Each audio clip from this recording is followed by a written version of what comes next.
Okay, so today we're talking about one of my favorite topics because this is a big focus and really foundational to my dissertation research, which is about ableism and fat phobia in outdoor recreation. And this is a special year to do it because I'm just wrapping up an interview study where I have like one more participant to interview and talk to. I think it's all folks that identify as fat or in larger body sizes about their experiences in nature. And so I've just been talking to a bunch of people about, their lived experiences in a bigger body. And so this is the only class that I ever do this presentation for, mostly because this topic just does not come up anywhere else. Like it doesn't really fit as like a guest lecture in any other classes or anything. And also because I feel good presenting it to you all because you have the foundation of the earlier modules for a lot of things as we go to like click together and make sense. And I'm gonna kind of make the argument to you that anti-fatness is also really closely related to anti-blackness, and that weight and race are really intertwined. So yeah, it's like a little bit, it's hard to think about like trying to argue or convince someone else of this when they don't have the basis of racism and eugenics that we've talked about earlier and all the other topics, because gender will also intertwine in this as well. And it also goes like way, way back in history, which is fun, but it's one of the hardest ones I do because I only do it once a year and we go back to like the 1500s for a hot minute. Okay, first, one of the other reasons I typically don't get to do this presentation is because my experience with social justice work is that body size and fatness doesn't really come up. It typically gets left out of social justice conversations. And so I'm excited that we get to talk about it because it's really intertwined with all the other systems of oppression, as we'll find. And so I like to do a little clarification of terms before we start so we can all get on the same page with that. You're already hearing me say the word fat a lot. And fat studies is also a thing. So there's like the fat liberation movement, there's fat justice, which is kind of like in the realm of social justice. And then fat studies is scholarship done by fat folks and also about fatness that you can find different work with. And there are fat scholars out there who are both doing work about fatness and are fat and scholars. But you're hearing me say the word fat a lot. And the goal is to move the word fat towards a neutral descriptor, because I know probably for many of us, for me definitely, I'm 34, so I was born in 1991. And still at that point, fat was very much an insult and a negative term. And it still carries those stigmas with it when we talk about fat. But it's kind of the goal of the fat justice community to do the same thing that happened to the word queer, like take away the negative stigma and just use it as a neutral descriptor.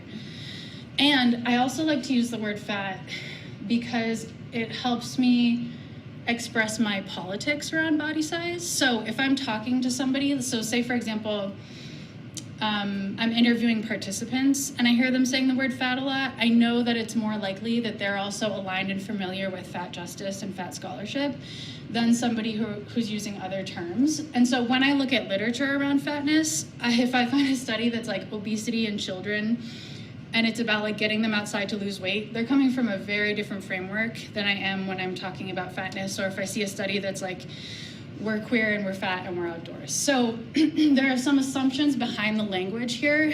And in disability studies, there are many different models of disability, kind of like frameworks or ways to see disability.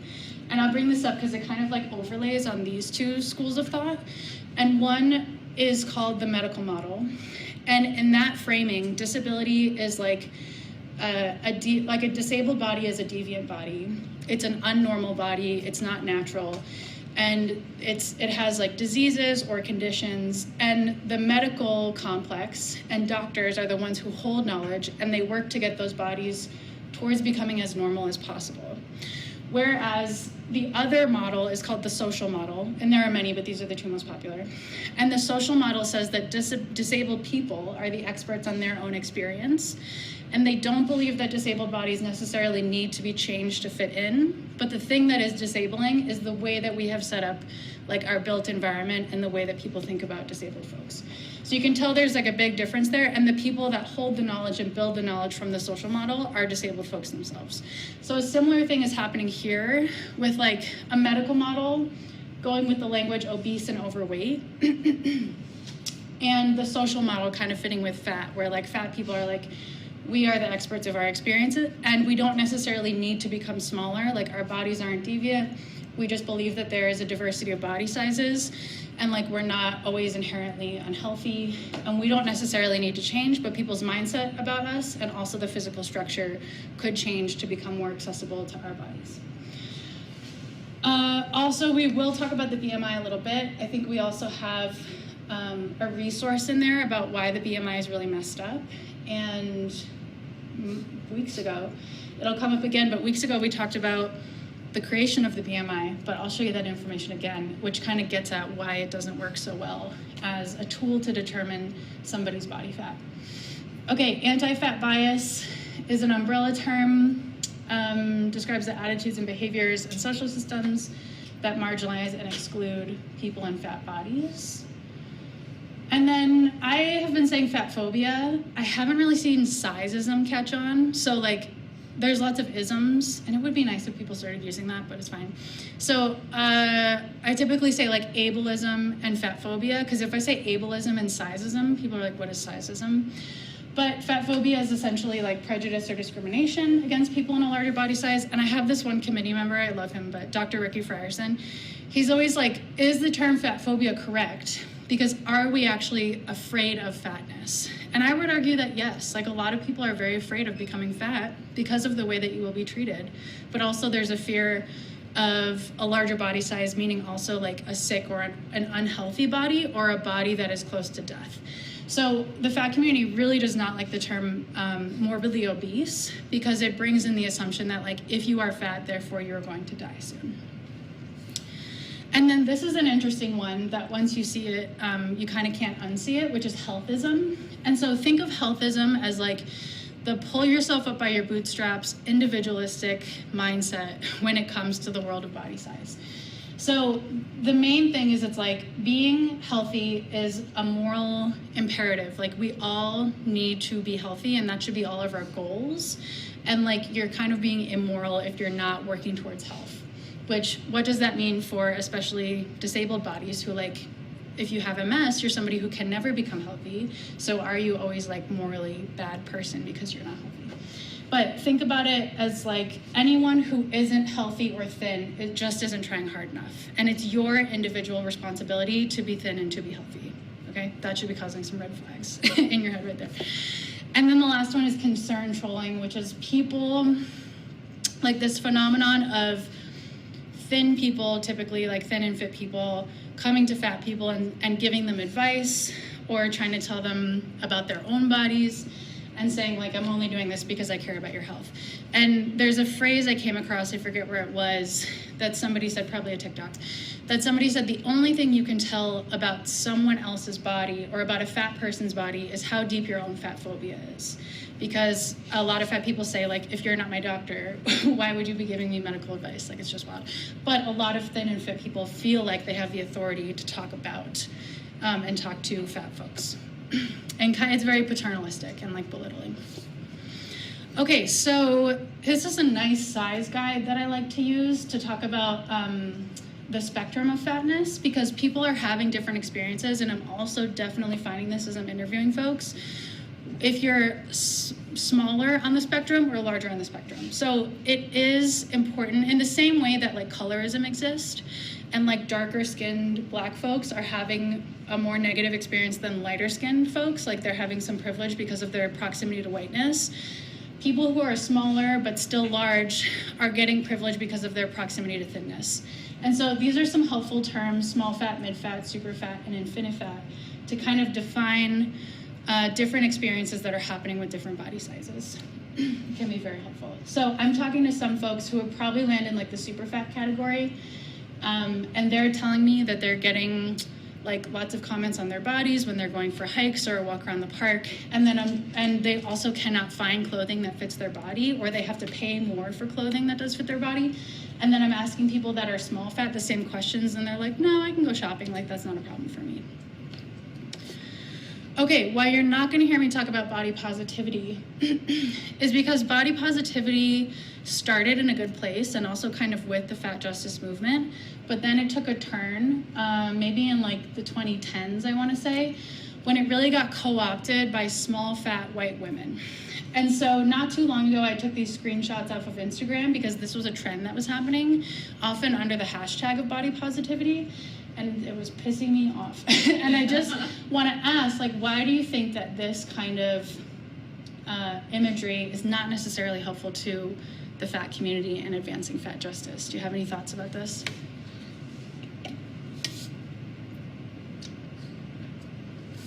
Yeah, go for it, Nikki. Based on the kind of grid you just showed us, like, this isn't really a person who's going to struggle with any of the comments that someone who's considered fat would receive. Like, if you're this size, like, you're able to buy clothes, no one's ever going to comment and, like, should you be hiking? Like, you're not experiencing any, like, fatphobia most likely, so it's not really your place to be like, Yes. my body, like, so Yes. Why are these people centering themselves? They're not even fat. They're just not fat. Just period. And they're also like doing positions to create fat roles, you know, to try to like center themselves in the conversation of inclusivity. And notice the race here too. Like, let's not skirt around that. It's mostly white women centering themselves. So companies also co-opted the body positivity movement, and you know that's just like the death of any social activism when that happens. And these are some images that were considered like really inclusive. Even that one is like getting close. That one's from Everlane. But you know, even that end one, we're like, okay, we're getting a little better. And this also happened for men. So it's really finding a lot of gender differences when I talk to people who are in different body sizes. And I'm hearing from women, like men are allowed to have slightly bigger bodies without feeling a lot of like shame or harassment for it. And I'm also interestingly hearing from men that they are getting more like verbal commenting about their bodies. So like other people are not talking to women about their bodies, but they just feel that it is unacceptable to be fat. And men are experiencing like explicit comments like, hey, big guy. And one man was talking about like being a kid, especially like his body and his fatness, like being touched a lot. So like we're getting pretty good. We've even got somebody with vitiligo there, somebody with Down syndrome. But what I'm really talking about and what fat justice is really pushing for is like body size inclusivity like this. Like how often do you see something like that? This is from a brand called Super Fit Hero. I'm not sure if they're still around. I think they still are. But even with this, we are still, this is like great body size diversity, but we're still missing body diversity in different, like a different matrix. And so I like this image to pair with it as well because we also get some like disability diversity and gender diversity in that image too. Okay, this is one of my favorite exercises. I would like you to think, you can work with a friend if that's helpful. I want you to just tell me, and we're gonna make a big list, a list as big as we can, of all of the reasons that someone might be fat in a larger body size or like gain weight. So think about like what you can say, the ones that are like really obvious. You can try to think of unique circumstances, but any situation that somebody might gain weight. And you can just shout them out if you want. Rika, my turn. Yeah. It's like if somebody has like an injury where they're... Yes. I was hoping someone would say that. I don't know why. Last night I was thinking about it. I was like, From oh, I hope so. personal experience, I got into a car wreck one time and my body completely changed after that because I wasn't able to like do the things that I would have before. Yeah, totally. Imagine like you break your leg. You're not gonna be able to like walk around. Yeah, totally. Okay, what else? Yeah. Kind of similar to that, like hormone imbalances. Yeah. Great. I'm really being vulnerable here, typing in front of everybody, okay? So no judgment. My fingers are cold too. Yeah. Great. Mm-hmm. Yeah, big one. Yeah, thanks. red line and food deserts. Oh, yeah.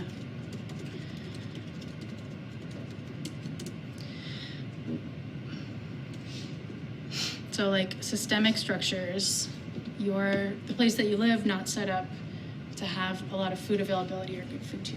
Yeah. Stress and like lack of sleep. Great. Yep. Yeah. Maybe like a sedentary job. Yes. It's definitely happened to me before. Yeah. Choice of hobbies. Yeah. Yeah. I mean, yeah. I'm thinking about sitting on my computer all day. Yeah. Nikki, do you have one? Pregnancy? Yeah, good one. Mhm.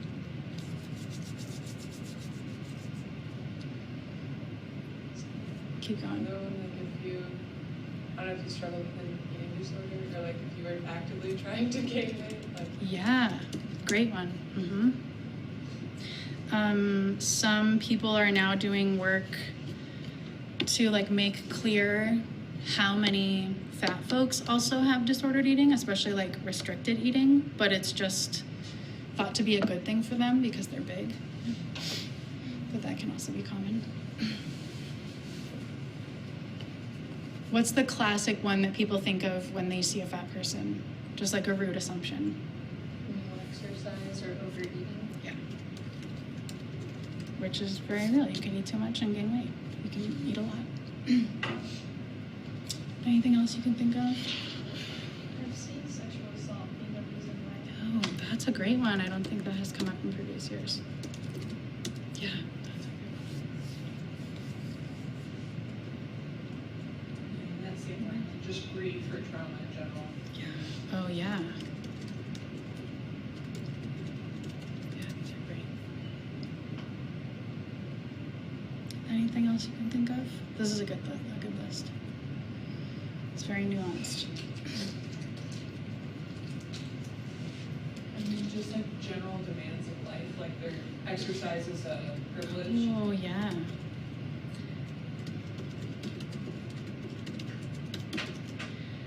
Yeah, definitely. Medication. That's a good one. Yeah, how many birth controls make people gain weight for sure? I swear they like make some foods taste so that they're addicted. I swear, I think that's a thing. I have heard that too. Yeah. Could be even Diet Coke.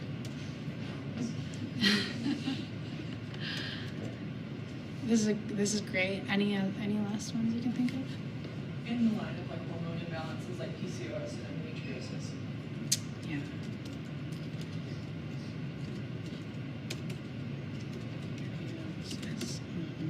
Lots of different medical things. Yeah. Does anyone know if it's lymphedema or lipedema? Can someone Google that? Like, it has you like store excess fat on your body. Lipedema.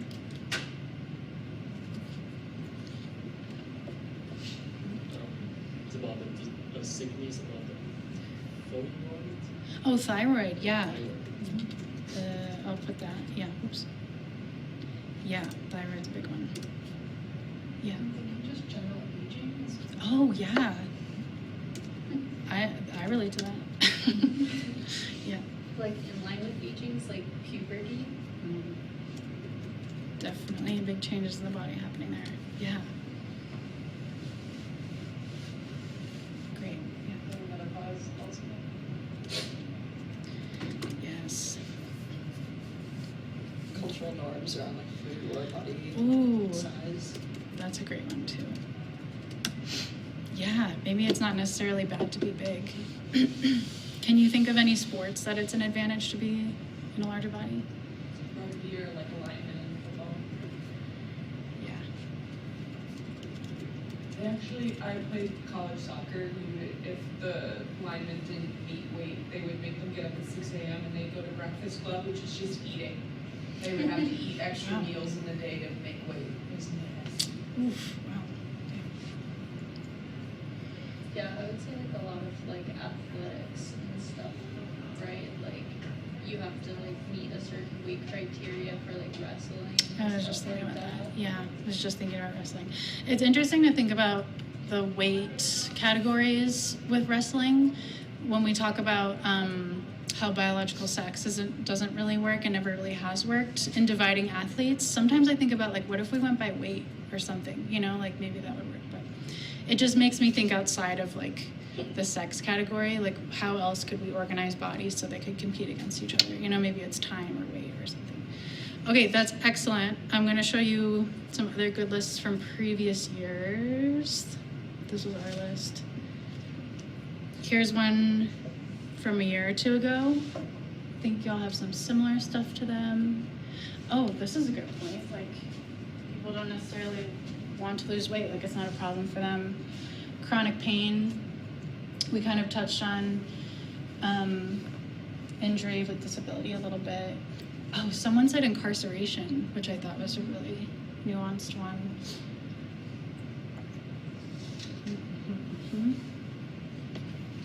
Oh, maybe it's even desired. I have this, one of my committee members who does disability studies here is always like, could we even imagine not just being okay with disability, but like desiring disability? Could you even imagine? And then another one, this was the very first year we've done this. This one was pretty good too. Oh, COVID. Drinking. Oh, that was a good one.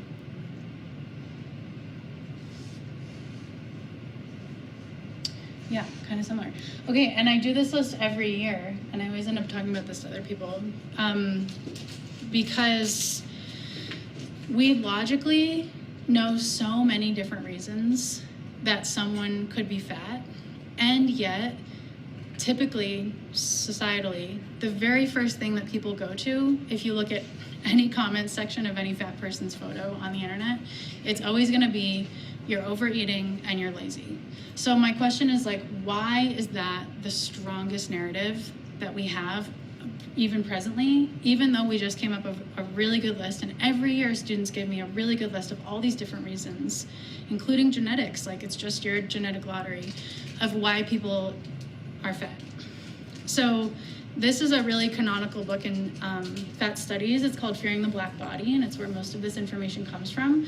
That's Dr. Sabrina Strings, and she does all this like really profound work of going back in time and pulling together this narrative. And so, lucky for you, you're kind of getting the Cliff's Notes version with photos, and I'm gonna try to follow that narrative with you. The book is a little bit dry, I'm not gonna lie. I listened to the audiobook and I just don't like the woman that reads it. She just doesn't read it like in a very exciting way. And it goes back really far, and a lot of what Dr. Strings examines as art, because we didn't have photos way back when, and we really have to go all the way back to the Renaissance. Because are some of you familiar with the idea or the concept that like having a fat body was something that kings and queens and like nobility could have, because it meant that you were wealthy and like you had all this like rich, delicious food, right? So then she tries to work through the question, like, we understand that that was a time. So then when does it switch? Like, when does fat become bad? So she follows, and she starts in the Renaissance. So like, bring yourself here to this time period, which we don't often spend a lot of time in, and follows like all the way back. And one contextual reminder is that, right, this says 1500s to the 1600s. These buttons are over screen. Right around here, the very end of the 1400s is when the transatlantic slave trade starts.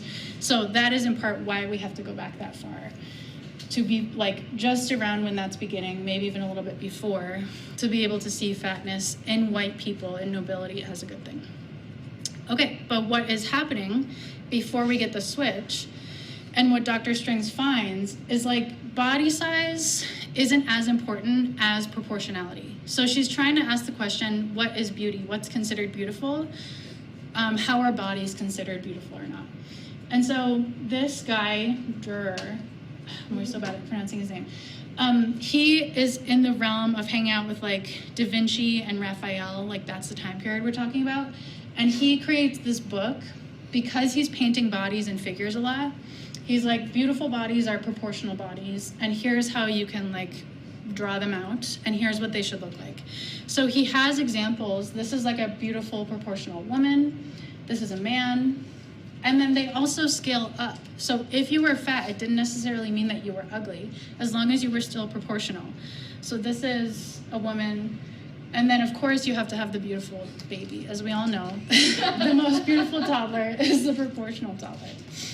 Okay, and if that looks familiar, it's because, like, this is not too far from, like, Da Vinci's, like, I forget what this is called. The Vitruvian Man is in 1490, so this is like similar realm. We're moving forward a little bit. And the idea was like not too thin or not too thick. If you were medium and proportional, you could still be round and fleshy, but like that was considered beautiful. And we see this in the Birth of Venus painting, because Venus is the goddess of beauty and love, I think. And she's not like super thin, you know, she probably wouldn't get booked for the Victoria's Secret fashion show. She'd probably be considered a little bit too fat. But apparently she's like proportional. And there are other paintings of Venus at this time. So these are two other examples from two different artists. And on the left over there is Titian. And then on the right is Rubens. And if you use the word Rubenesque, to this day it means like a little bit curvy, but like in a beautiful way. But notice, like on the side, this black woman up here. So in the 1500s, oh, we're already into the 1600s over here. The transatlantic slave trade at this point has been happening for like 200 years. And some African people are being taken from Africa and going straight up to Europe. Although remember when we saw the video of the boats, like all those boats going over to the Caribbean and to the US. And then like the money was going from the Americas up to Europe, but also some African people were going as well. And they kind of had like a honeymoon period when African people first came up, and white people thought of them as like pets or like interesting. And here you can kind of see that in this photo, like this black woman is included, and also purposefully to be like the opposite of the white person who she is a servant to. So she's kind of there as like a contrast. But blackness isn't necessarily like negative. It was kind of like new and interesting, but still lower than.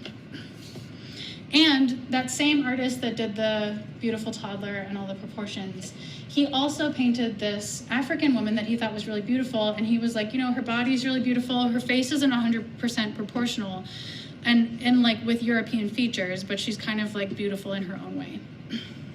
There's also an African Venus that's made in the 1500s, this statue. And remember when we saw the Venus in the clamshell? People have remade that many times. She's like covering herself with her hair.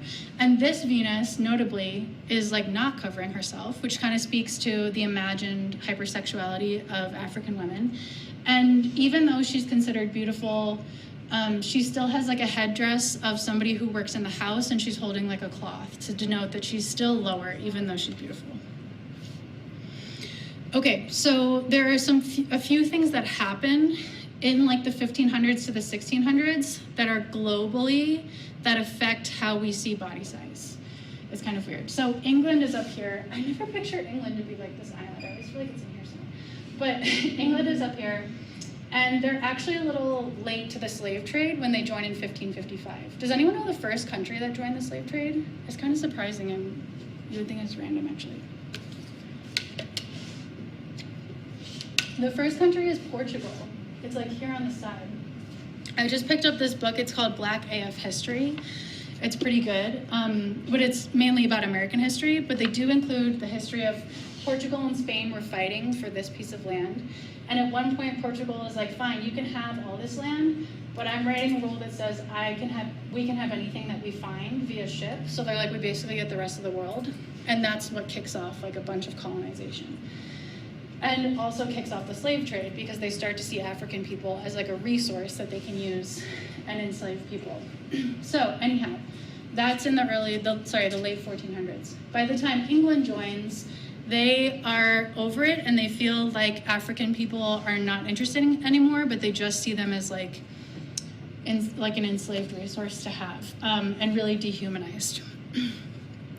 Then a lot of the slave trade is about growing crops. Like, what are the enslaved people doing? They're doing agriculture. Is that how you say that? So one of the things that people are growing is sugar, and that's really big in the Caribbean, and you can grow a lot of sugar in those islands, especially in such a violent way. So sugar from Barbados becomes cheap, and England starts importing a bunch of sugar. And that's because essentially, like Holland and Portugal are fighting over the sugar production in Brazil, so they're like locked up and busy fighting. And so when England has sugar production in another area, in Barbados, they're like taking off and they're like selling all the sugar that they have, right? So then all of a sudden, a bunch of sugar becomes available in England and Holland, and people's body sizes are changing. So sugar used to be something that was like kept to nobility. So think of those pictures of like the fat noble people. Now more people have access to rich foods, and it's becoming a thing that comes like down from the top into the common people. And you know what rich people do not like? To share things with poor people.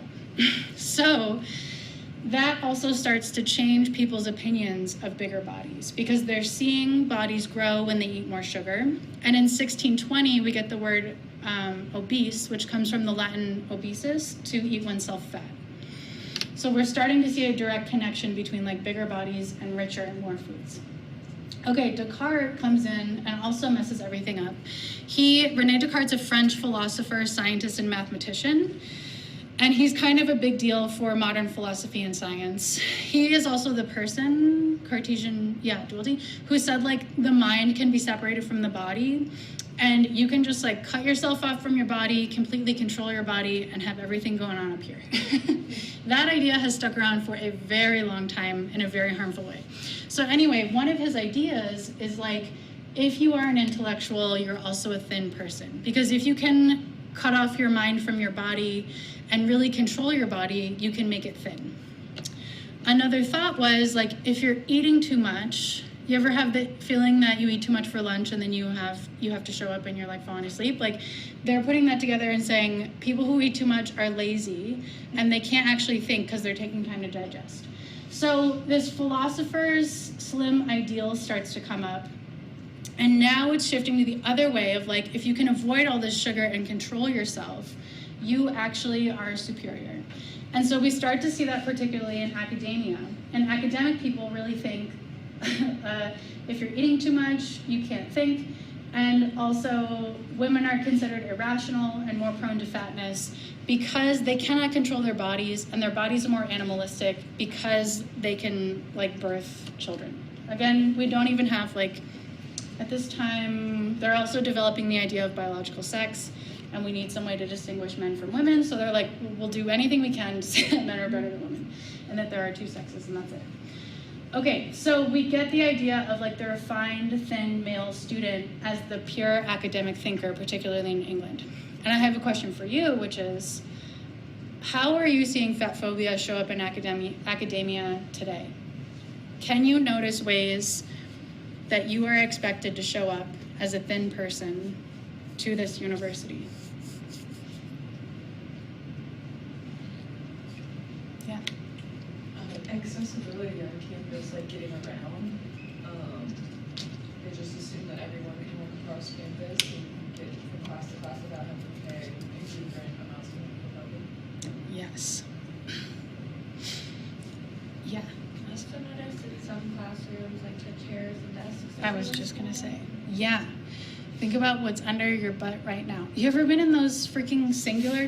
Literally, every year we've been in a different room over in Yates, which is like old and crusty and dusty, but we asked specifically to have this room because we wanted tables that we could move around, but we also wanted to avoid those freaking single little seats that you have to like shove yourself into, and the desk isn't even big enough to put your laptop on. Yeah, terrible. Mm-hmm. It's my idea. Accessibility in the lab, it's like standing up and carrying things around. And I haven't had the experience of this, but are y'all expected to be in the lab for a long time? And can you have food while you're in the lab? Yeah, just not eat. Mm-hmm.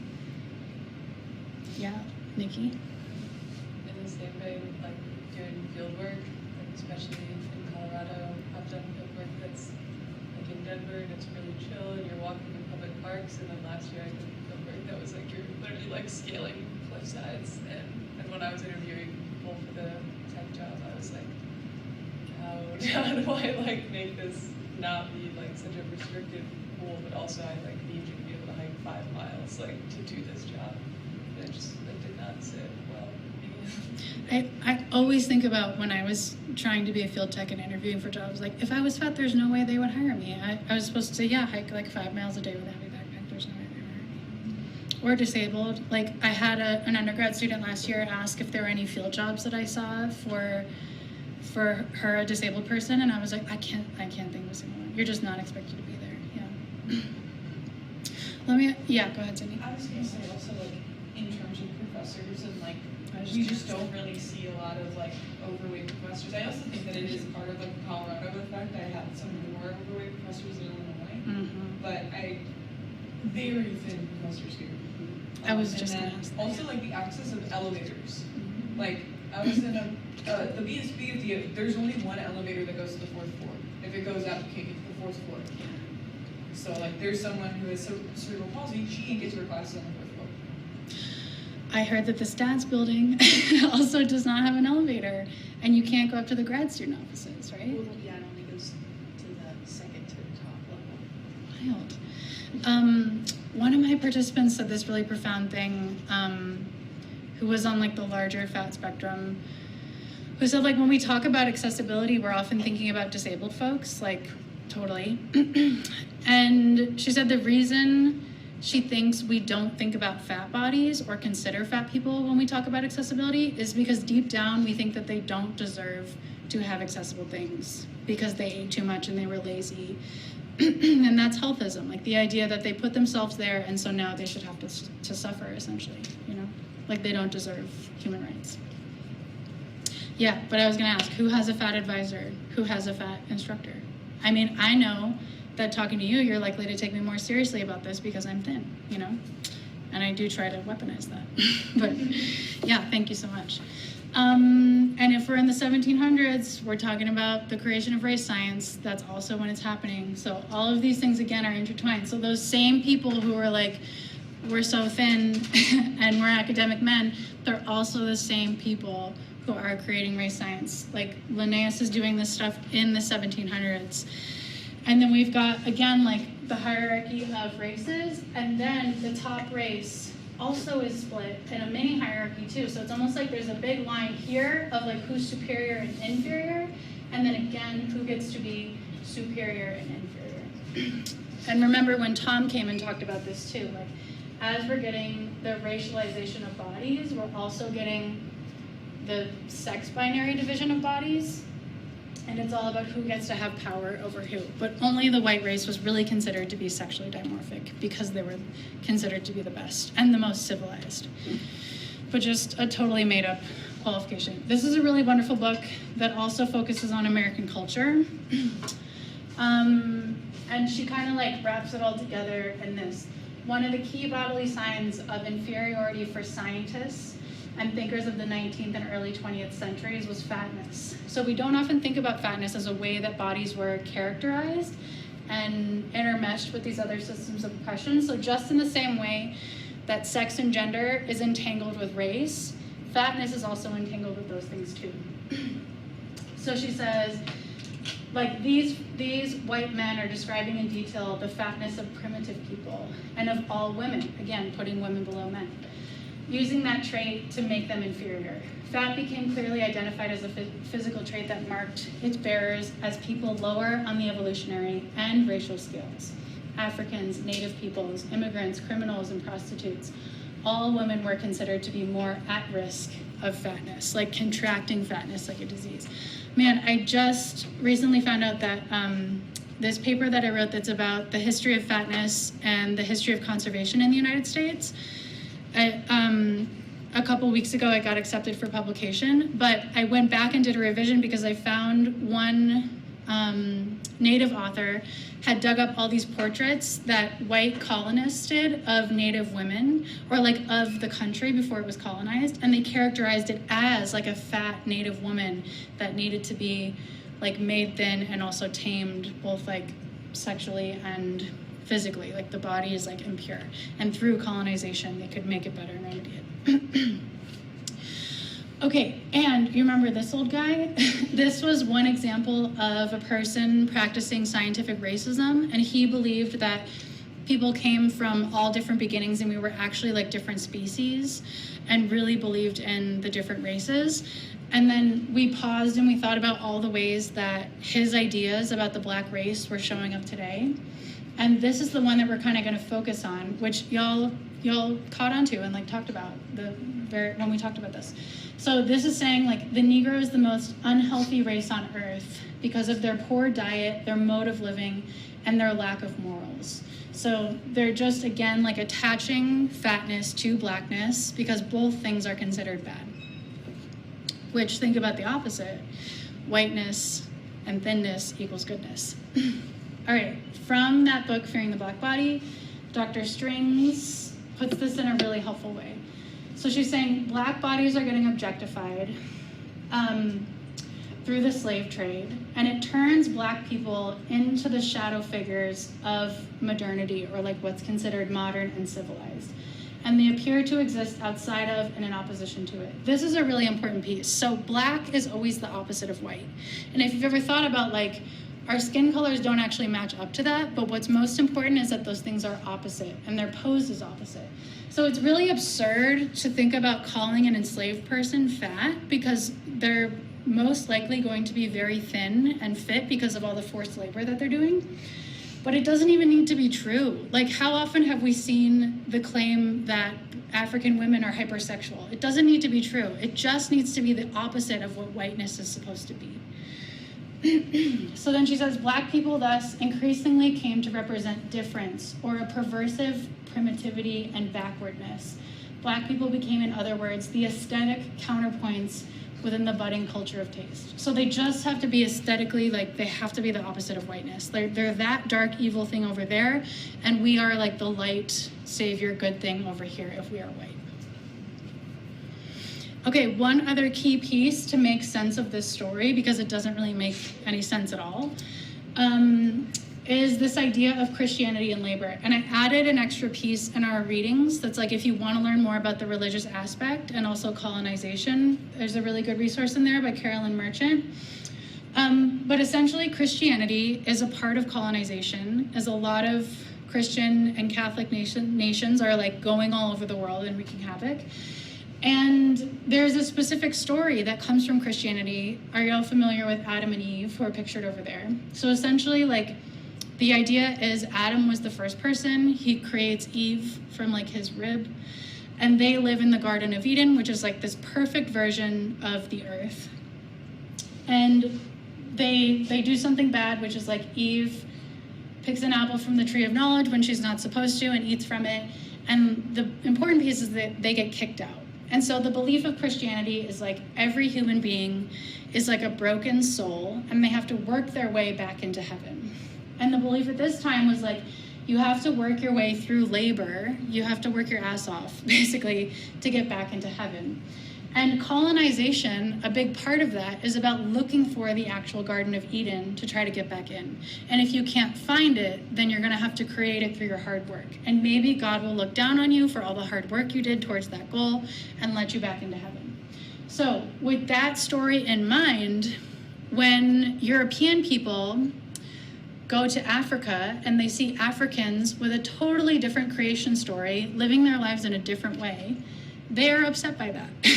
Because they're like, we're out here working so hard, and y'all are just sitting around in this beautiful, lush environment, and look at you, you're fat and you're lazy, and you're not following God's plan, and you're not gonna be getting into heaven. So one of the beliefs about slavery was that we're actually helping these people because they don't know that they're living in sin and gluttony, just like lazing around, having a beautiful time with their families and their loved ones, living in their communities. And so we are going to help them by showing them the way and putting them to work. So some naturalists and kind of like pseudo-anthropologists see them, and they're saying like the land is inhabited by the Negroes. It was rich, abounding in pasture and millet, and in trees always green. So for this reason, they're looking at Africans and saying like they're well-fed, which is making them simple and stupid. So again, we're linking like the size of the body to the understanding of knowledge. Another guy comes in, sees them, and is like, let me tell you about African people.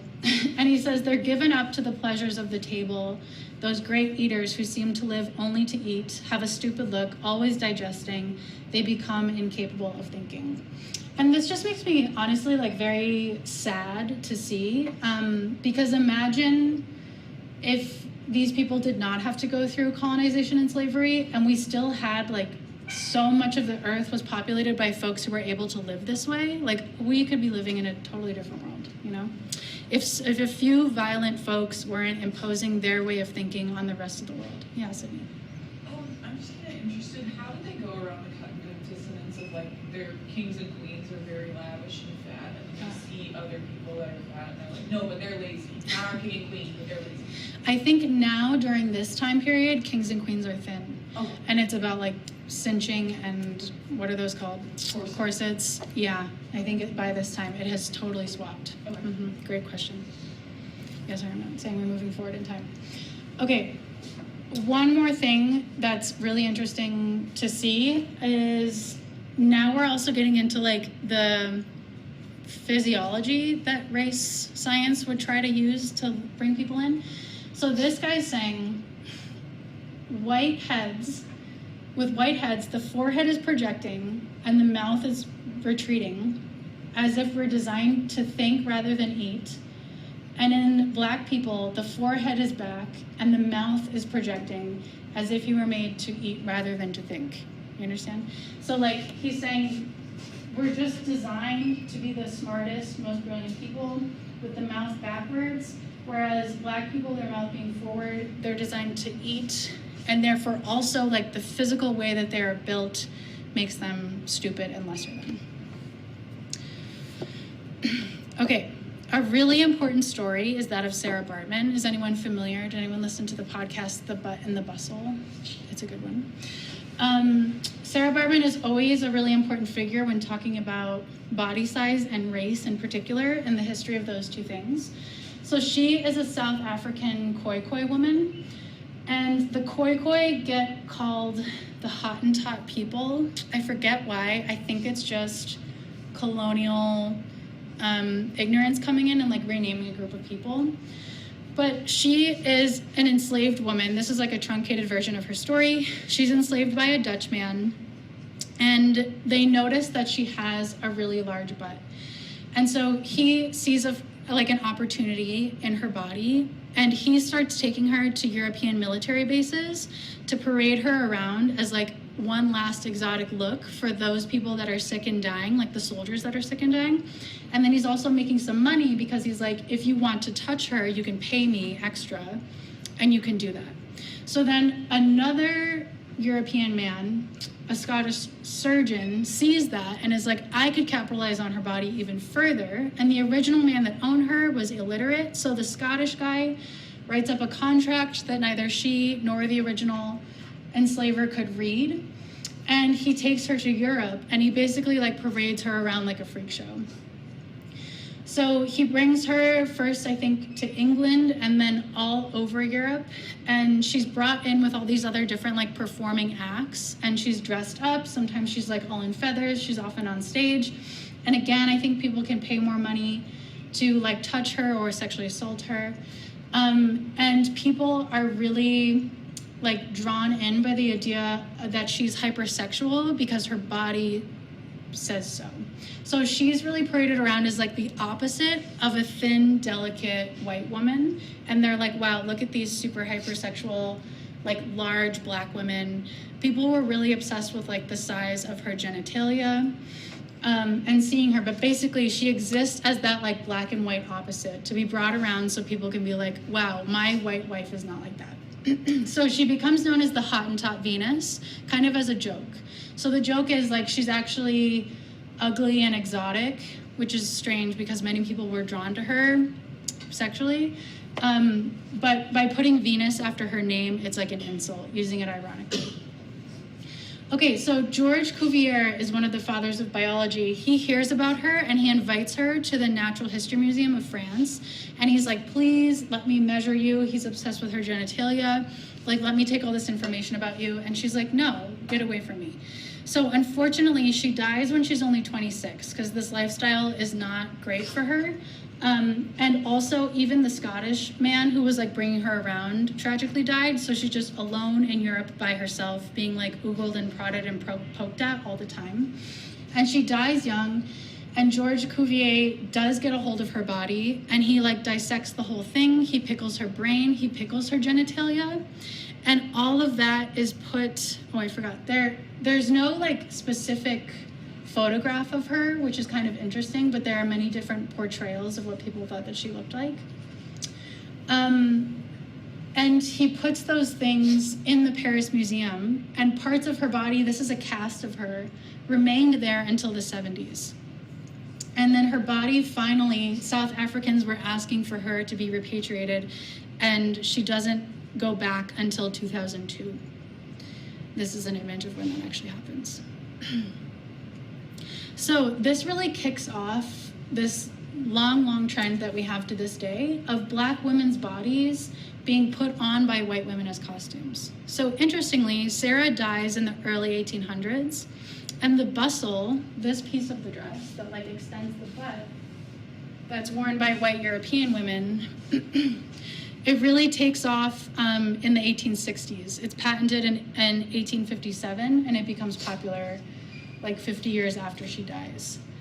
And so the bustle, it's important that it can be taken off and removed. So like Sarah cannot change her body, that's just physically how she is. But white women can choose to accessorize by using the body parts and the shapes of Black women. And then when they go home, like to their husbands or into the bedroom, they can take those things off. Or if it becomes unpopular, they can just remove that and simply go back to whiteness anytime they want. Does this sound familiar? And any modern day examples that you can think of? Any pop culture girlies in here? Is there maybe any one family or person in particular? Kardashian. Yeah, thank you. So it's really recognizable once you understand the story of Sarah Bartman. These images in particular, I bet you didn't think we were going to be talking about Kim Kardashian's butt today. When these photos came out in 2014, wow, that was a long time ago. It's almost like a mirror image of what's happening over on the left. And the Kardashians are well known, so like they are white women, and sometimes I really have to remind myself that because they have a lot of male partners that are Black men. They also now, a lot of them have mixed race children. They're always very dark in skin. I believe they're Armenian American. And they're always appropriating Black culture. But does anyone know what's happening more recently with the Kardashians? What's going on? They're taking out their implants. Exactly. So it's all about what the wealthy have and what the poor cannot. So this person's saying plastic surgery is becoming too accessible. And now that poor people are getting butts and boobs, rich people are going to be taking them out. And that's exactly what happened. Once like BBLs and plastic surgery became accessible to the masses, then they changed their bodies to go right back to thinness and whiteness, like very, very quickly. Also, I actually made this presentation before, this was, the first year was 2022, so that was kind of before the talk around GLP-1s was happening. And we can get into, I try to stay up to date on that, even though it's not like directly related to my research, but I try to stay up to date on that if y'all have questions about the use of GLP-1s. That's like Ozempic, Wegovy, Mounjaro, that kind of medication. Okay, great quote by Sabrina Strings. Racial scientific rhetoric about slavery linked fatness to greedy Africans.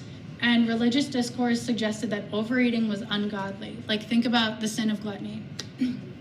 Not until the early 19th century in the US, in the context of slavery, religious revivals, and the massive immigration of persons deemed part Africanoid, did these notions come all together under a coherent ideology.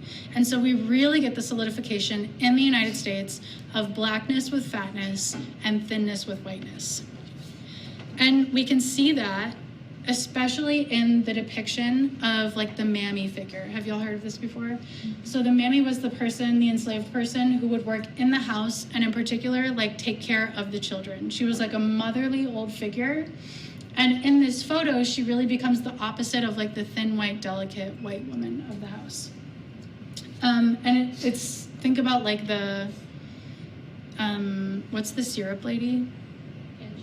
Yeah, Aunt Jemima is like a good old depiction of a mammy figure.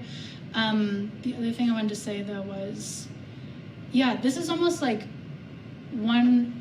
strangely, like one of the only characters of fatness and blackness that we could actually see in physical bodies of enslaved people, because like I said before, it doesn't actually make sense because enslaved people were very thin and fit typically.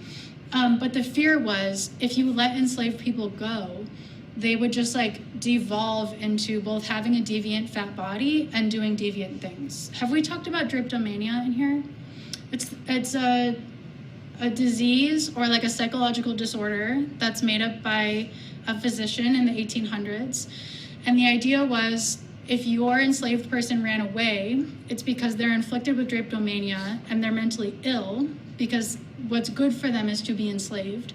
And so some cures for drapetomania would be like physical mutilation for the enslaved person. So there's really, really like a deep belief that slavery was good for Black and African people.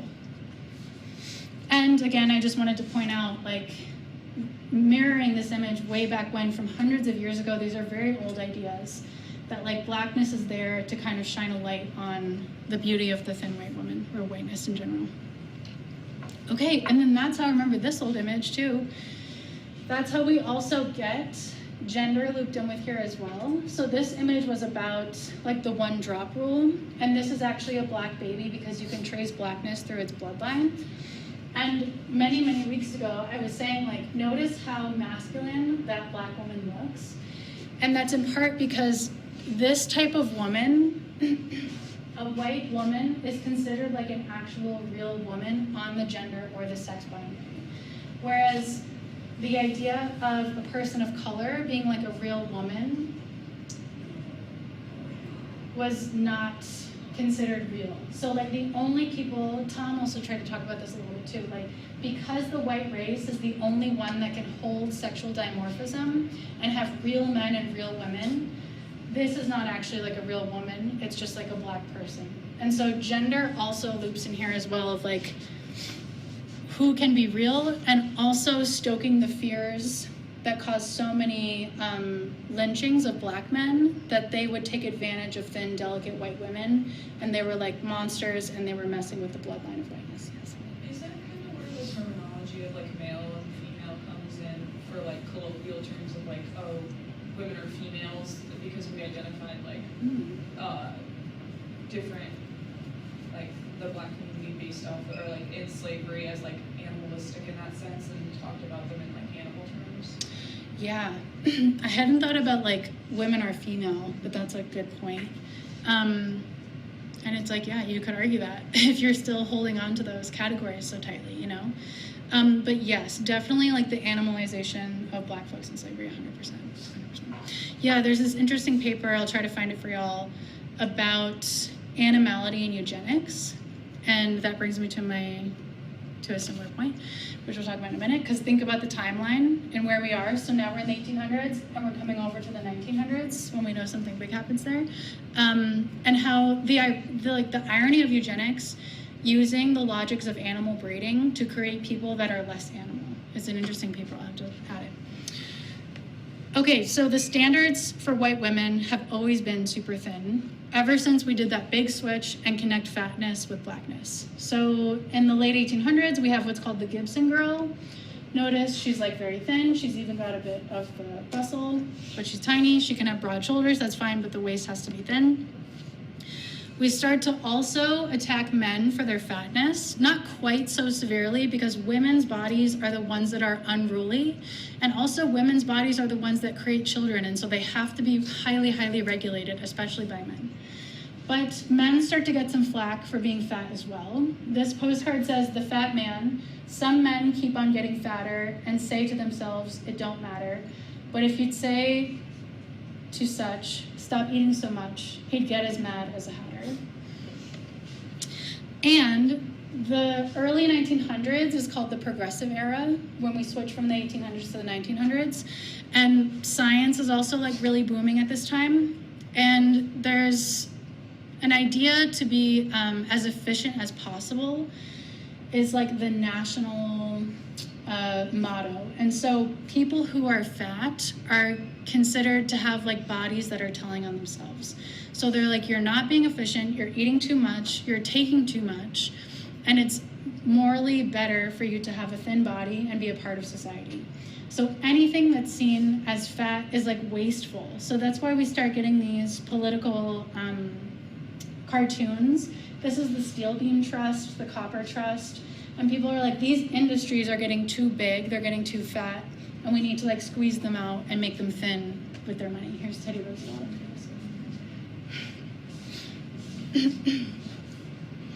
Okay, then in the 20s, it's not much better. We have the flappers, and still the ideal is very thin. This is a really good visualization, like from the 1900s, you have the Gibson girls up here, all the way to the 1930s. It's all thin. It should just be like thin women, thin the whole time. And even into the 1930s, the ideal is thin, and it's called the soft siren. And I kind of mentioned earlier, but like, maybe your mind is falling into this trap of like the 20s and the flappers, the 30s, like beautiful, but also this is eugenics. Again, the 1920s, the 1930s, that's peak eugenics. And eugenics is also very concerned with body size. If I had like another chapter to my PhD, one of the things that I really want to do is try to find what people are saying about body size and fatness as it relates to eugenics. And I find blips every now and then, but when you see images like this is Norman and Norma, and these are two statues that were made in 1943 by an obstetrician gynecologist and an artist. And so they came together and took like body measurements of men and women, white men and women, and then they created these statues, and they would bring them around like state fairs and like world fairs and stuff. What were those called? Is it the World Fair? Yeah. Yeah, okay. And you could go and like compare your own body to those like statues if you were white people to tell if you were eugenically fit or not. So this is supposed to be the ideal picture of health in the United States, and the race of these things and also the sex binary is very intentional.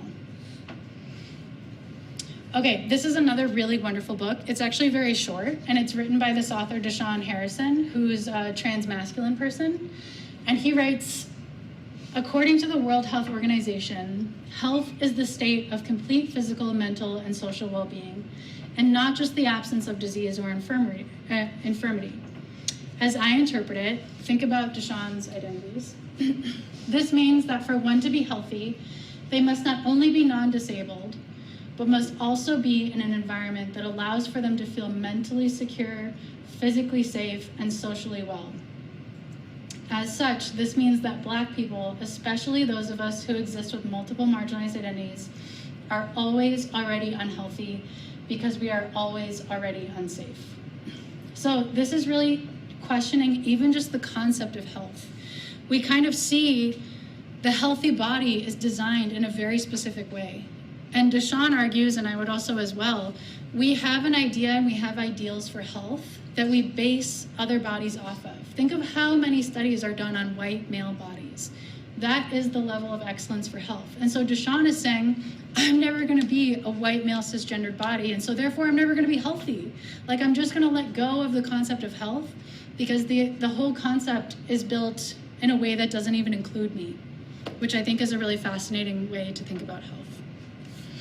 Okay, here's a little video of Dr. Strings just like wrapping it all together for us. Say a little prayer for me. Hold on.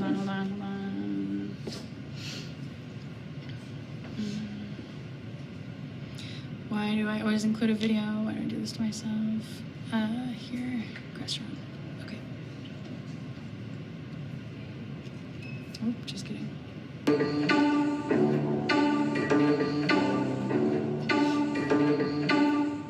I decided I would try to trace the transition in the Western world from valuing voluptuous figures to valuing slender ones. And what I found was that it had everything to do with the... Oh, shit, sorry.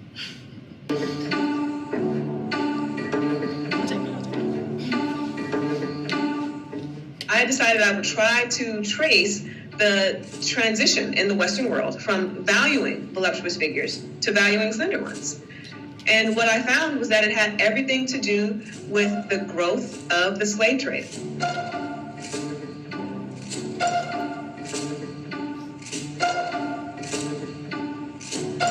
In the early years of slavery, voluptuous physiques were prized because slavery and the Renaissance were coterminous. And by a couple of centuries on, in the middle of the 18th century, it was very common for race scientists to suggest that, race is not just about skin color. It's also about behavior and appearance. We know that Europeans are the most superior, most disciplined, most rational of all the races. And that's why they are at the top of our racial hierarchies. But we also think that Black people are overly sensuous. They love sex. They love food. And as a result, they are chock full of venereal diseases and they are overweight. So from this, we have the seedlings of our current aesthetic system, which suggests that white, slender bodies, especially women's bodies, are valuable. But fat bodies, and especially fat Black bodies, are worth denigration. It's not just about health. This is clearly about aesthetics. This is about disciplining women often, and it's also about population management. People often feel uncomfortable with fat bodies, and so they do not want people themselves to feel comfortable gaining weight or being fat, especially when those people are women. And that goes back to the legacy of slavery and the ways in which the male gaze is often trying to regulate women's bodies, such that they only have the right to look in particular way. Okay, I almost forgot about taking a break, but let's take a break and we'll come back in 10 minutes. It's 3:15 now. We'll come back at 3:25.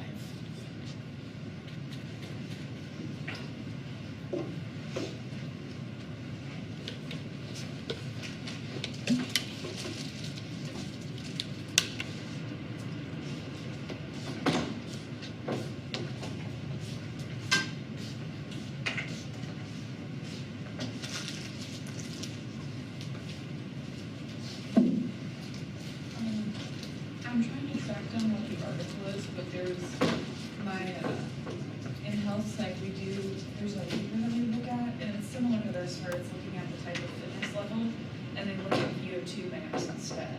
And so they find that VO2 max is a much better predictor of like cardiovascular outcomes and BMI. And so they had us do it in class where it's like, how do you think based off of like these weight classifications and their VO2 max, how they'll do, and like,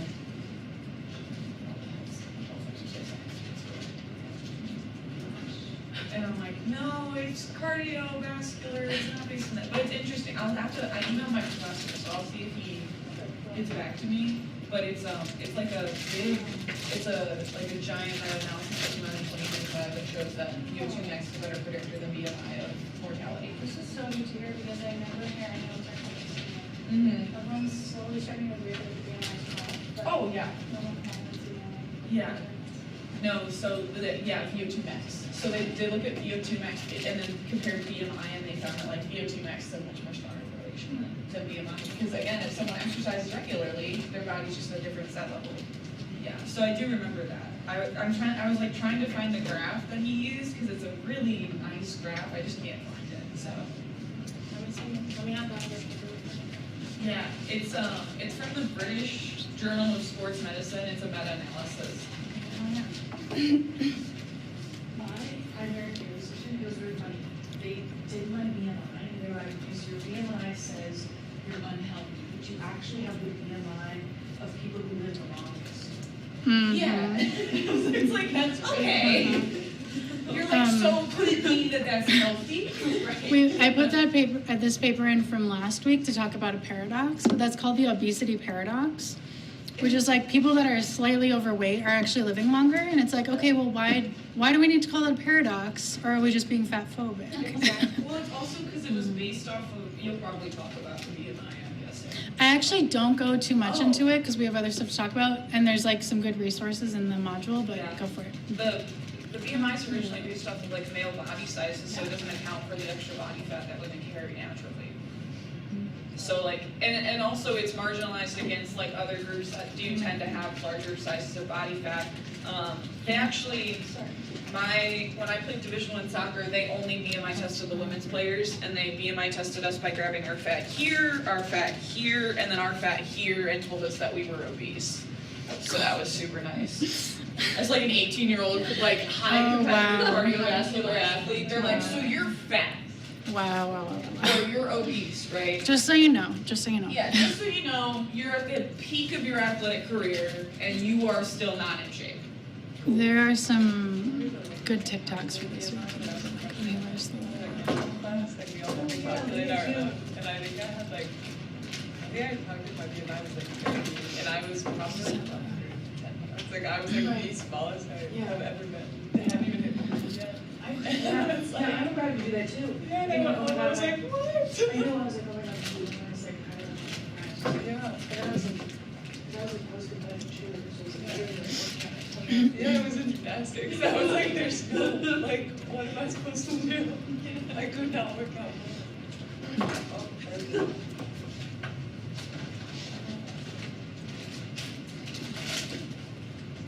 and you're testing my math skills, like using a hand calculator.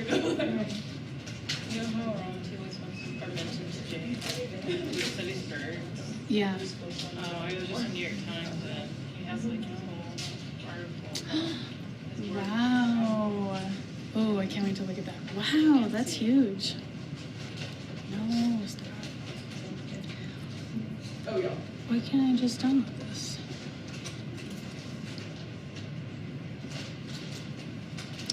How to copy this?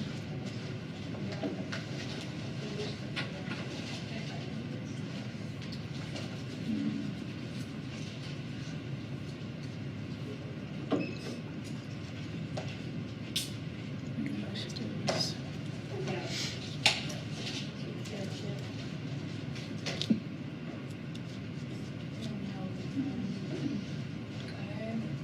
Hmm. Okay, maybe I do want to copy that.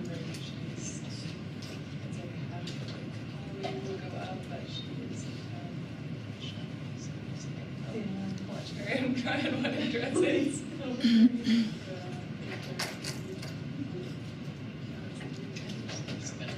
Audience. no, I can't imagine. I haven't had to do that, but I'm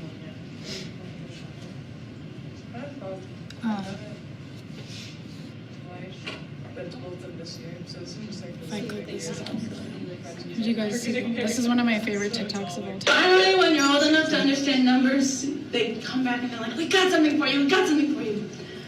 This is a BMI. This is a graph of all the BMIs that you could possibly have. And yours is in the bad corner of this graph. And I go, I believe you, because that's a number. And why would you lie to me? That'd be crazy if you lied and said something was important. And then I read about it, and it was made up. It'd be crazy if you made up a number, and I was like, I'm gonna kill myself because it's a number. And it was fake.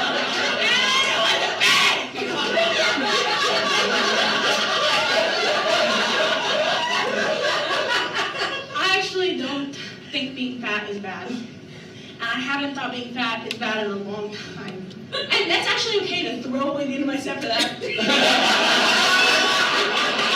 Finally, when you're That's one of my favorite TikToks of all time. Let me get out of here. That's crazy because of like, so people are mad.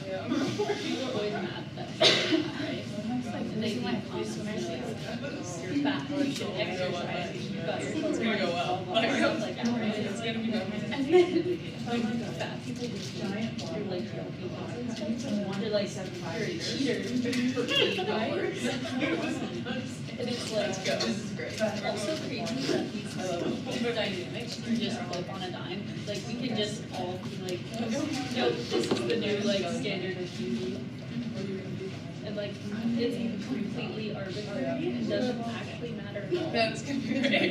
It's really It's just kind of like, wearing this like lacy bodysuit. like growing up, like, Sexy baby. with like that my like older And then I got, sister like, or my orange cousin socks. like orange gloves. Yeah, right. But it had And then I'm like gonna do like big attractions. Yeah. It was just like about I got these like puffy black and anything like that's like colors and then I got but like red ones to go around a it. good portion of Oh, it is Yeah. like, Got it all figured out. absolutely, and it's completely artificial. sexy. Yeah, unintentionally sexy, but there's only so many like all yellow outfits are fine and short outfits. Yeah. That's in San Francisco last weekend. I love that. You can, Yeah. so expensive. I love that. And it's just sexy. Yeah.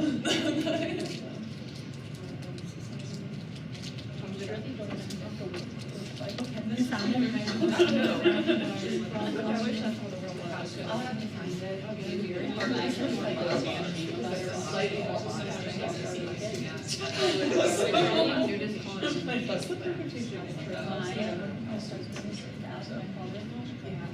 Because every single time I've been in the break room, I've ran into the same student. No, which is only twice. He's not a part of it. You're just like, but he how much oxygen he runs. So he does like fun running. And I go to Michigan and I feel like Halloween, so I was like, Yeah, I know that.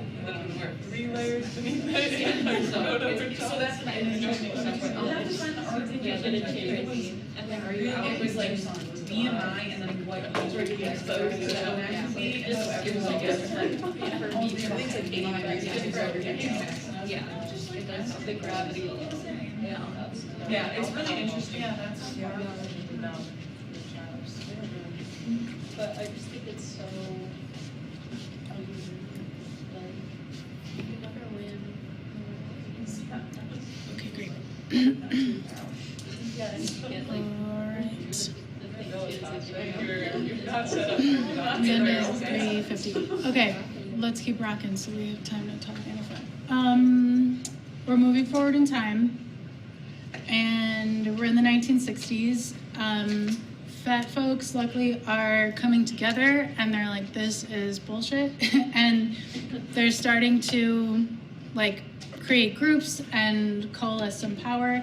And essentially that is basically when it's recognized in the 60s and 70s that the fat acceptance movement starts to grow in large cities. And I just want to point out, like, I couldn't really find a lot of photos for this, not surprisingly. And this photo does have all white people, but people of color were a very big part of this movement as well. And they create some change. So they create this organization that we have to this day. It was called the National Association to Aid Fat Americans, founded in 1969, and they're really interested in big systemic issues. So one of the reasons that body positivity, I forgot to mention in the beginning, isn't super powerful is because when it got co-opted, it really changed to, the number one directive was about like self-love and self-acceptance, and other fat folks were like, I can't love myself out of not being able to fit in an airplane seat. Or like, I can't love myself into applying for a job where people are gonna discriminate against me because they don't wanna work with a fat person. So they're really focusing on like big systemic issues, addressing weight bias and discrimination, and civil rights issues. It's currently called the National Association to Advance Fat Acceptance, and it's still around to this day. I think they have a conference too. But present day weight stigma is still around, and it is still very intense, and it's interesting to read that. Again, I made this in like 2022, and I do it every year, especially because in 2022 it felt like there was a lot of movement maybe up until that point, because it was like right before we had GLP-1s where anti-fat bias has really spiked up again because of that. So this is a good example of ways that anti-fat bias shows up. So these are advertisements that were like big billboards that showed up in Georgia in 2012. And so it would be like these kids posted up on the billboards, and then these sayings. So one says, chubby kids may not outlive their parents, fat kids become fat adults, big bones didn't make me this way, big meals did, he has his father's eyes, his laugh, and maybe even his diabetes. And then two other examples are, my fat may be funny to you, but it's killing me, stop childhood obesity, and fat prevention begins at home, and the buffet line. So you can hear some of those underlying deep old assumptions that someone is only fat because they overeat. This one does talk about genetics a little bit, But who is that helping? How is that helping in any way? You know, like this is such a bizarre and stigmatizing approach to quote unquote childhood obesity. It's so strange. Okay, so what's going on with fat kids? They're not having a good time. There's still a lot of fat stigma amongst kids. Kids as young as 3 are feeling it, and they're getting called words that are not even necessarily fat, but because they are fat, they're being associated with meanness and stupidness and laziness. A bunch of states mandate that schools assess their students' BMIs, and then they send these BMI report cards home to the parents, so just also like shaming the parents too. And then someone did a study about this, and they said that these report cards have no effect on children's weight. Surprise, surprise. Because in what way would telling parents that their kid is fat help them to create a healthier environment for the kids? Okay, and unfortunately, Weight Watchers, they did file for bankruptcy not too long ago, I think. They're also taking an interesting turn since GLP-1s came out. But Weight Watchers also has programs for children, and they can start as young as 8 to 17. And Weight Watchers in particular is a program that really induces a mindset of like counting calories and disordered eating. So it's really disturbing to think that they would be advertising that to children. And unfortunately, a good amount of the participants that I talked to, so far I've talked to just 16 people. Qualitative studies do not need to be nearly as big as quantitative ones. And many of the women that I talked to said that they got started on diets very young as kids as well, like 10 or 12 years old. And then I forgot, we do get into the BMI a little bit, but we actually talked about the BMI on the week that we talked about eugenics and race science. And as Sydney was mentioning, it's from that data set that's just French and Scottish white men. And then Cutley, who's the person that Francis Galton, this is just a weird coincidence kind of, Francis Galton looked at Cutley's stuff and was like, I'm gonna create eugenics. But when Cutley did it, he was looking for the average man. And so he creates the BMI when he like plots out a bell curve, and it's also called Cutley's Index. And it's always meant to be used as a population level tool. And unfortunately, it's used on individuals to try to tell how fat they are by their height and their weight. And it does not work very well at all. And there's a really good resource in the readings about why the BMI is bullshit. Also, we don't know very much about weight loss. Interestingly, when Michael Hobbs, who's one of the co-hosts of Maintenance Phase, a really good podcast about diet culture and weight loss and anti-fat bias, when he looked into it, he found that research has only showed that 95 to 98% of attempts to lose weight, all of those fail, and 2/3 of dieters gain back more than they lost. Also, a really fascinating this year documentary came out about the show The Biggest Loser and how incredibly dangerous it was. I highly suggest watching it. I have a few critiques of it, but it's really good. It's like a 3-part series on Netflix. It's called Fit for TV, and I linked it in the resources. So the reality is, we actually don't know the best way to tell people to lose weight because most people are not successful in keeping weight off. So this idea is kind of like a fallacy of to just stop eating so much, because for many fat people, they eat very, very little to an amount that it's like disordered eating, and they're still very large. And also, we just don't know the best way. There's this idea of set point, which is the theory that your body has like a range that it kind of lives in. And sometimes you're at the top of the range and sometimes you're down the bottom of the range, but your body will try to do anything to keep it within that range. So if you're at the top of your range and you lose a bunch of weight, it will then compensate to put you back in your range. And fat adults are also not doing well. So it is, and we should think about it more as a marginalized identity, because fat people are less likely to be hired for jobs. Also, the podcast Maintenance Phase does a really good episode about weight loss programs at work, which are all basically a scam because your employer controls your health insurance. And so it's good for them if you are healthier and if they know about your health conditions or you're trying to get thin. But essentially, like, weight loss programs within the workplace are super stigmatizing to fat folks and also some disabled folks who can't even participate in them. So they're basically a scam. But fat people in America can legally be fired from a job in most states. Workplace wellness programs basically punish fat folks. Fat people are more likely to be homeless. Fat women are considered less credible when they tell their stories of sexual assault, because how could a fat woman be desired?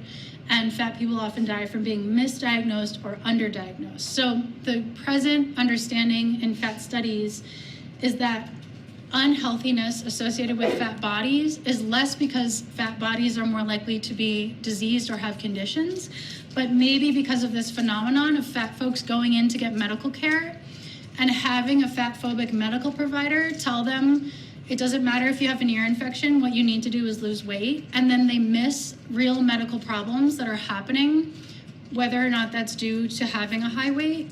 And so fat folks are experiencing misdiagnosis or underdiagnosis, and a lot of fat people know that they're going to be treated that way, and so they just do not go to the doctor at all.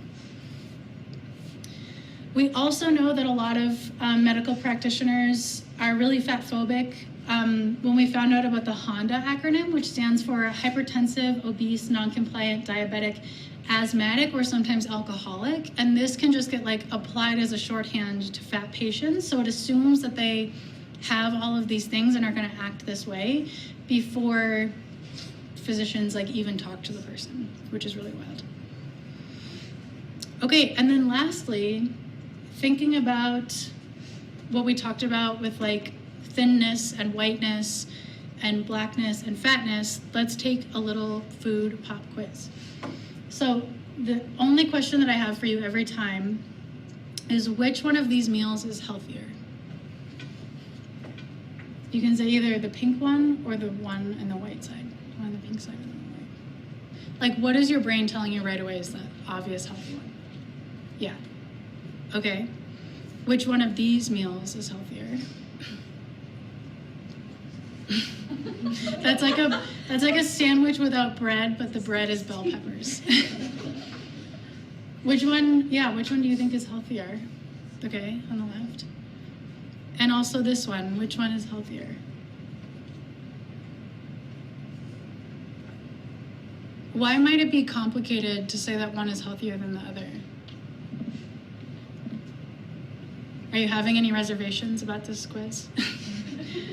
Talk to me, tell me. Yeah. Well, what culture is the food on the left side? Unseasoned Midwestern. Yeah. What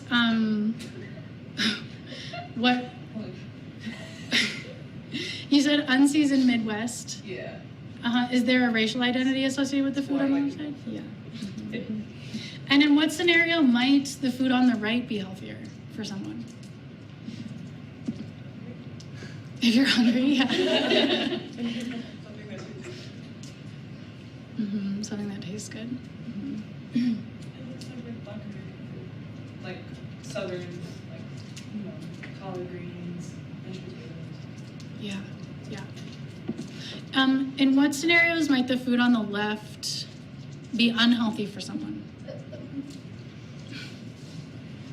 Can you imagine if having this laid out as your meals for the week, can anyone imagine a scenario that might be unhealthy for you?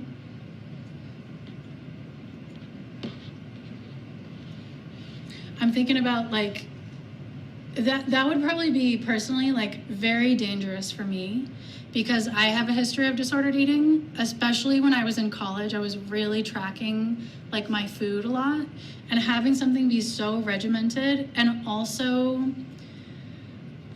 sold to me or depicted as clean eating. There's an eating disorder called orthorexia, which is the obsession with clean eating. That would just send me into an absolute spiral, and then all of a sudden I'd be thinking about my weight and how much I'm eating and what I'm eating and if it's good for me or not. That would just be an absolute nightmare for me, Whereas sometimes, especially when it's cold out, warm stuff feels good and healthier, Or maybe this is the food of your culture and your people, and you've been traveling around in a different country and you come home and you ever go to a different country and you eat different food and you don't feel so good, but you come home and you eat the food of your people and it's really good for your body, Or it's comforting to come home and get that kind of food. And then there's one other little thing I have for you. These are from some nutritionists that are people of color. When I say kale isn't healthier than collard greens, they say, but it's the salt pork Black people cook with that's unhealthy. Funny, no one ever says that to keto influencers adding bacon and cheddar to cauliflower. So there's a racialized aspect there. An apple a day does not keep the doctor away when access to both apples and doctors are shaped by structural racism. Yeah, so just thinking about the ways that race and also fat phobia shapes our food and what even we consider to be healthy food that then goes into healthy bodies and how we're defining those things. And thinking about Deshawn's, like deconstruction of health and realizing that behind that word is like the shadow of the white male, cisgendered, non-disabled body. Okay, that is all I have for you with this presentation. And we have just about 10 minutes. If anyone has any questions or things that they want to add, yeah, absolutely. So I was wondering about GLP-1s and Ozempic and stuff like that, because I've definitely seen on TikTok and stuff where people will lose weight and they'll be my GLP-1 journey and blah, and they'll be people will comment and say that's cheating, which is so interesting because before they were fat and they needed to exercise, and now that they have their ideal body of a commenter, it's not good enough still. But I guess I was wondering, especially with the Kardashians and whatever is trendy, do you think that we'll see fatness come back? That's a great question. GLP-1s become more